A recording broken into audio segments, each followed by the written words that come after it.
नाज़रीन, Easter Sunday यानी ईसाई मज़हब का सबसे मुक़द्दस दिन सुबह का वक्त अमेरिका का सदर डोनाल्ड ट्रंप अपने फ़ोन को उठाकर उठते साथ ही एक पोस्ट लिख देता है ट्रूथ सोशल पे। जैसे इंस्टाग्राम फेसबुक है, वैसे एक सोशल मीडिया वेबसाइट है ट्रूथ सोशल।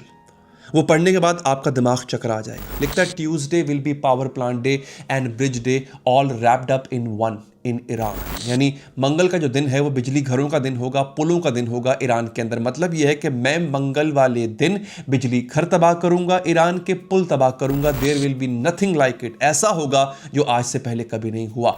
आगे क्या लिखता है, वो अल्फाज जिनका तर्जमा काफी हद तक आपने खुद करना है, मैं थोड़ा सा करूंगा लेकिन आप समझ जाएंगे। वो लिखता है open the straight you crazy bastards और you will be living in hell.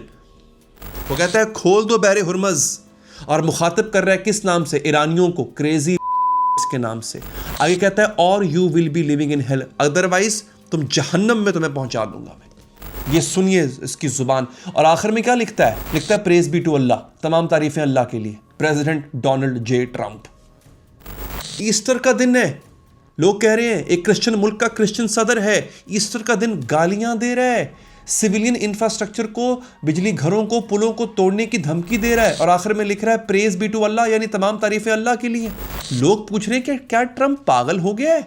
क्रिश्चियनों का दिन है। अगर लिखना था, अगर आप ईसाई माइंडसेट से सोचें तो लिखना था तो फिर प्रेज बी टू जीसस लिखता ना, मदर मैरी लिखता। प्रेज बी टू अल्लाह लिख रहा है और उसके ऊपर गंदी गालियां दे रहा है। डेमोक्रेटिक सेनेटर है क्रिस मर्फी, वो लिखते हैं he is completely utterly unhinged, पागल हो गया ये। साबिक कांग्रेस वुमन है टेलर ग्रीन, वो लिखती हैं और ट्रंप की सपोर्टर भी रही हैं। वो कहती हैं Trump has gone insane and all of you in his administration are complicit. Trump पागल हो गया और उसकी इंतजामिया में जितने भी हैं वो साथ मिले हुए हैं। पियर्स मॉर्गन बहुत बड़े एंकर हैं, वो लिखते हैं this is embarrassing, delete it unless you want everyone to think that you have lost your marbles. ये एम्बेरेसिंग है, डिलीट कर दो इससे पहले कि लोग सोचे कि तुम पागल हो गए हो। सवाल ये है कि क्या ट्रंप पागल है या फिर वो मजबूर है, और अगर मजबूर है तो क्यों है? दोस्तों, इस पोस्ट की टाइमिंग समझने के लिए पहले ये समझो कि पिछले 72 घंटों में क्या होता है।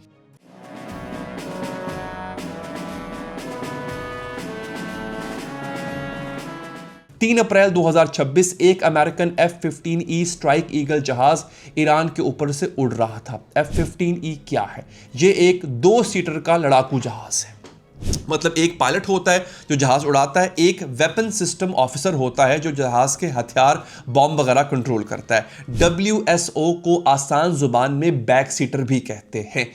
उस दिन ये जहाज ईरान के जुनूबी मगरबी हिस्से इलाके में परवाज बढ़ रहा था। अचानक ईरान की जो एयर डिफेंस सिस्टम है उसने इस जहाज को मार गिराया। यह पहला अमेरिकन लड़ाकू जहाज था जो ईरान के अंदर गिरा है। गिराए पहले भी हैं लेकिन ये ईरान के अंदर गिरा है जब से ये जंग शुरू हुई है। दोनों जो मेंबर थे, क्रू मेंबर, दोनों जो एक पायलट और एक दूसरा हथियार इस्तेमाल करने वाला, वो इजेक्ट कर लेते हैं। यानी जब जहाज गिर रहा हो, पायलट अपनी सीट के नीचे से एक बटन दबाता है और सीट जो है वो रॉकेट की तरह ऊपर उड़ती है। उसके बाद वो पैराशूट खुलती है और ज़मीन पे आ जाती है। पायलट जो है जो आगे बैठा था उसे अमेरिकन फोर्सेस ने कुछ ही घंटों में ढूंढ लिया और वहां से निकाल लिया।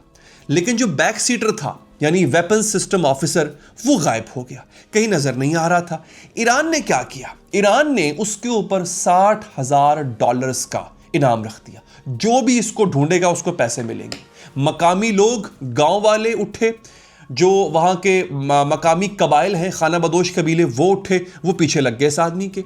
RGC की खुद की जो टीम्स हैं उन्होंने भी गश्त शुरू कर दिया, सब इसको ढूंढ रहे थे। एक अमेरिकन कर्नल है जो कि दुश्मन की जमीन पे अकेला था। अब सवाल यह है कि यह पायलट 24 से ज्यादा घंटे ईरान के अंदर छुपा कैसे? ये बड़ी इंटरेस्टिंग स्टोरी है। ईरानियन फोर्सेस इसको ढूंढ रही थी लेकिन ढूंढ नहीं पा रही थी। इसका जवाब एक छोटा सा डिवाइस है जिसका नाम है CSEL। CSEL का पूरा नाम क्या है? Combat survivor evader locator. आसान जुबान में लड़ाई में बचने और छुपने वाले का पता लगाने वाला आला।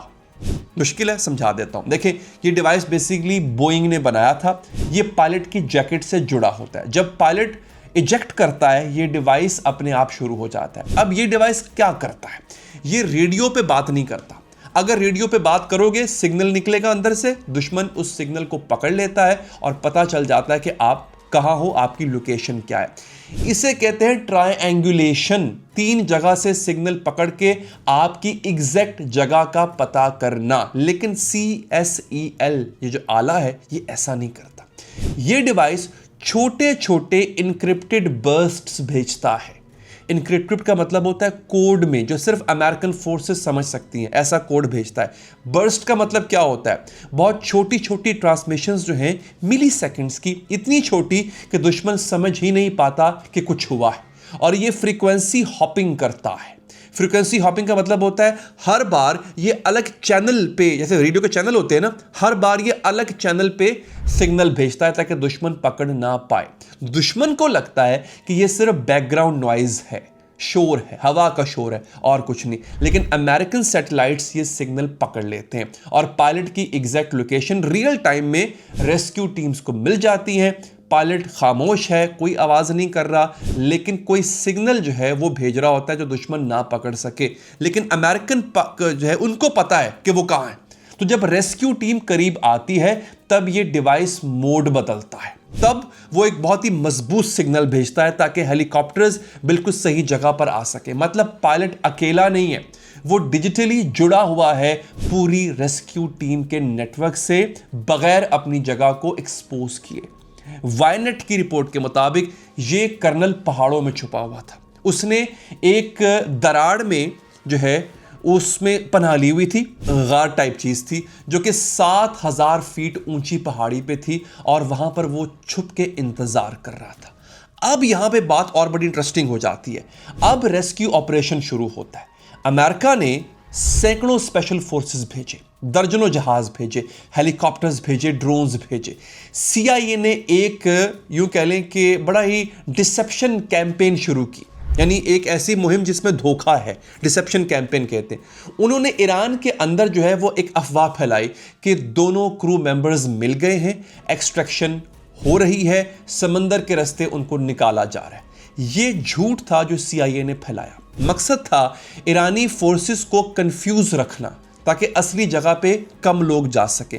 CIA ने अनकन्वेंशनल असिस्टेड रिकवरी भी की। इसका मतलब होता है उन्होंने ईरान के अंदर कुछ लोगों से कांटेक्ट किया जो अमेरिकन पायलट की मदद कर सकते थे।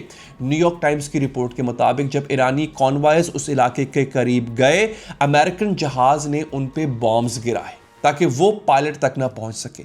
अब आती है असली कहानी।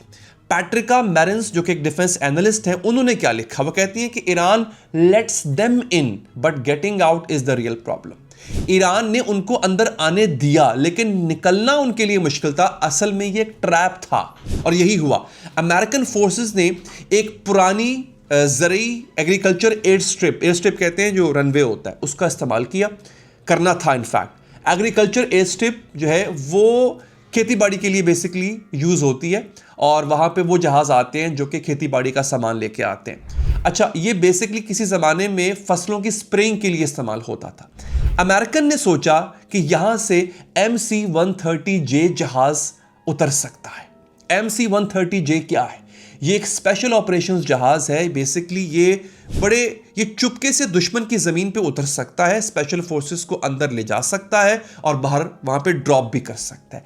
एक MC-130J की कीमत है 130 से 165 मिलियन डॉलर्स के बीच, मतलब तकरीबन 35 से 45 अरब पाकिस्तानी रुपए एक जहाज़ के लिए। लेकिन ईरान ने ये सब देख लिया।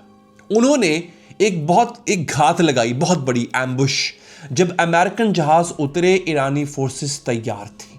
अब पैट्रिका मैरिन्स के एनालिसिस यहां पे बड़े इंपॉर्टेंट है। वो कहती हैं at least 2 variants of C-130 possibly MC-130J were lost. मतलब कम से कम 2 MC-130J जहाज जो हैं वो तबाह हुए, along with 1 or more MH-6 little bird helicopters.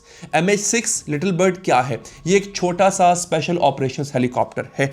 Night stalkers यानी 160th special operations aviation regiment इसको इस्तेमाल करती है। ये बहुत छोटा होता है लेकिन बड़ी तेजी से काम करता है।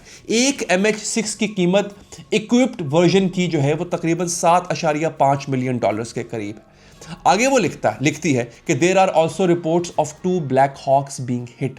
2 ब्लैक हॉक हेलीकॉप्टर के भी तबाह होने के खबरें मौजूद हैं। लेकिन कहा यह जा रहा है कि वो मुकम्मल तबाह नहीं हुए थे, बच गए थे और वापस आ गए।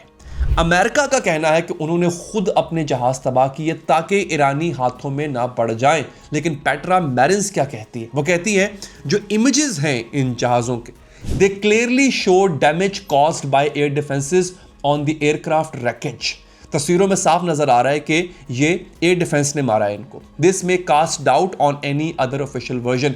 जो सरकारी वर्जन है उस पर सवालात उठ रहे हैं।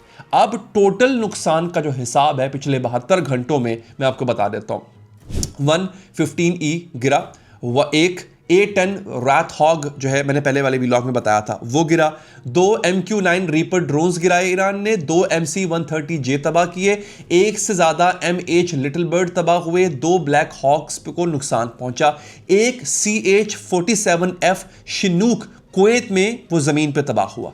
तकरीबन $500 अरब सिर्फ 3 दिनों में $500 मिलियन अमेरिका गवा बैठा है ईरानी हमलों के हाथों में। पेट्रा मैरिन्स का नतीजा यह है कि Iran is a master of ambitious.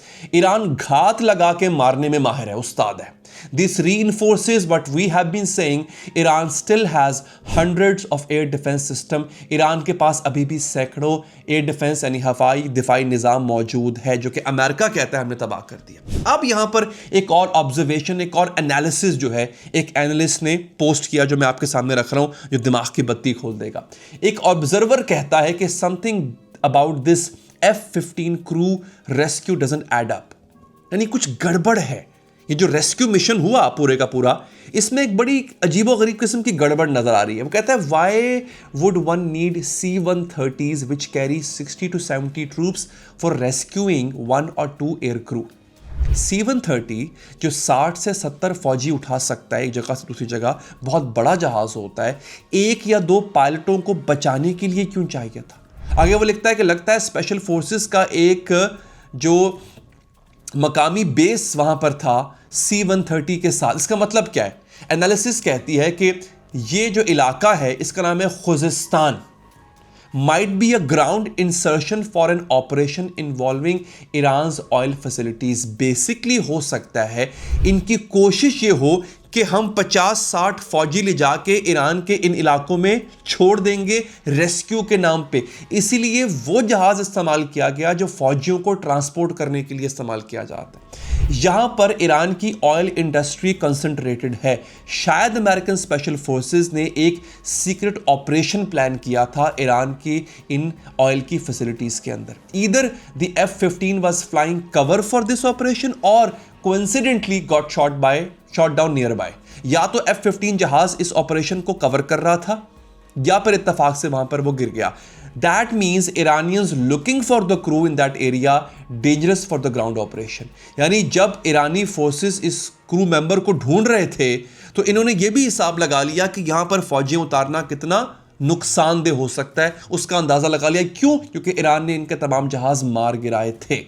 यानी एक ये भी सोचने में बात तो आती है कि जो रेस्क्यू ऑपरेशन होता है उसमें C-130 इस्तेमाल नहीं किया जाता। बहुत भारी भरकम और बड़ा जहाज है ये। अब जरा समझिए ट्रंप ने ये पोस्ट क्यों की। वापस आते हैं उस हिस्से पे कि ट्रंप ने ये पोस्ट क्यों लिखी। पिछले 37 दिनों में बहरे हुरमत बंद है। ईरान ने कहा है कि जो है वो ये शाहराह खुलेगी लेकिन एक शर्त पे खुलेगी। मेहदी तबाई ये ईरानियन प्रेसिडेंट के ऑफिस में डेप्यूटी हैं। उन्होंने क्या कहा वो, और अल जजीरा इसको रिपोर्ट कर रहा है कि Iran will open the strait of Hormuz only after receiving compensation for war damages. Iran बहरे हुरमज सिर्फ तब खुलेगा जब उसको उसके नुकसान का मुआवजा मिलेगा, paid via a new legal regime based on transit fees. ये मुआवजा एक नए कानूनी निज़ाम के तहत दिया जा सकता है। ये कौन सी फीस है? वो जो आप जो लोग गुजर रहे हैं, ट्रांजिट फीस ले रहे हैं बहरे हुरमज में, उसके ज़रिए भी दिया जा सकता है। मतलब ईरान कह रहा है कि तुम हमारे ऊपर बम गिराओ, हमारे लोग मारो, हमारे इंफ्रास्ट्रक्चर को आप तबाह करो, और अब कह रहे हो कि बहरे हुरमज खोलो, अब तुम्हें इसका टोल देना पड़ेगा। हर जहाज, हर टैंकर जो इस शाहराह से गुजरेगा वो पैसा देगा, और जब तक ये नया निज़ाम नहीं बनता शाहराह बंद रहेगी।